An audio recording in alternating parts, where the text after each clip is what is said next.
কোনো নারীর স্বামী যদি গরিব থাকে, ওই নারী ওই স্ত্রী যেন এই তিনটি আমল করে। আল্লাহ তাআলা এই তিনটি আমলের উসিলায় ওই স্বামীর রিজিকে বারাকা দান করবে।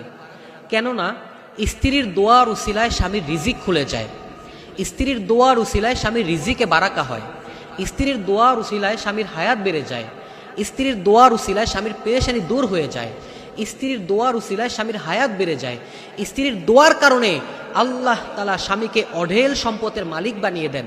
এজন্য প্রিয় বোন, আপনি যদি আপনার স্বামীর জন্য দিন রাত আপনি খাটতেছেন ঘরের মধ্যে, সেটা আমরা জানি, সেটা আমরা বুঝি, আপনি বিভিন্ন পেরেশানির মধ্যে থাকেন, আপনি আপনার সন্তানের খেদমত করতেছেন, সন্তানকে আপনি গোসল করাইতেছেন, সন্তানকে আপনি খাবার দাবার খাইয়ে দিতেছেন, এই অনেক কাজ আপনি করতেছেন।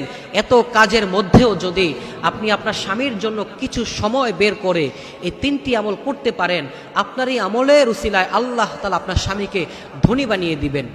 এক নম্বর হচ্ছে, আপনি যখন ভাত রান্না করবেন, ভাত রান্না করার জন্য যখন আপনি পাতিলের মধ্যে চাল ঢালবেন, ওই চাল ঢালার সময় আপনি বিসমিল্লাহ বলে ঢালবেন। কেননা বিসমিল্লাতে বরকত হয়। যখন আপনি বিসমিল্লাহ বলে ঢালবেন, আল্লাহ তাআলা ওই চালের মধ্যে, ঘরের মধ্যে বারাকা দান করবেন।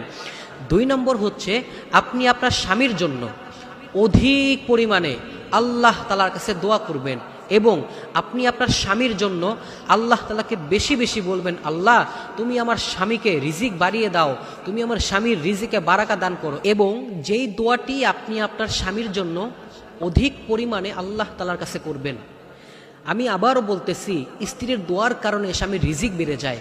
আর আপনি যদি রিজিকের এই দোয়াটা আপনার স্বামীর জন্য করতে পারেন, আল্লাহ তাআলা আপনার স্বামীর রিজিক অধিক পরিমাণে বাড়িয়ে দিবেন। দোয়াটি হচ্ছে, রব্বি জিদনি রিজকন হালালান তয়্যিবা, রব্বি জিদনি রিজকন হালালান তয়্যিবা, রব্বি জিদনি রিজকন হালালান তয়্যিবা। এই দোয়াটি যদি আপনি বিশেষ করে ফরজ নামাজের পরে বেশি বেশি পাঠ করতে পারেন, এই দোয়ার উসিলাতেও আল্লাহ তাআলা আপনার স্বামীর রিজিকে বারাকা দান করবেন। 3 নম্বর হচ্ছে, আপনি ঘরে বসে বসে অধিক পরিমাণে দুরুদ এবং ইস্তেগফারের আমল করবেন। আপনি যত বেশি দুরুদ পড়বেন, ইস্তেগফার পড়বেন, আল্লাহ তাআলা আপনার রিজিক এবং আপনার স্বামীর রিজিক খুলে দিবেন।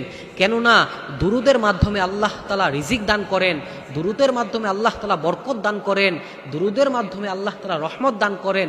এবং যখন আপনি আল্লাহর উপর তাওয়াক্কুল করে ইস্তেগফার পড়তে থাকবেন, এই ইস্তেগফারের উসিলায় আল্লাহ তাআলা আপনার স্বামীর রিজিক খুলে দিবে, আপনাদেরকে অঢেল সম্পত্তির মালিক বানিয়ে দিবেন। এজন্য প্রিয় বোন, 3টা আমলের কথা বলেছি, এই 3টা আমল যদি আপনি গুরুত্ব সহকারে আপনার স্বামীকে ধনী বানানোর জন্য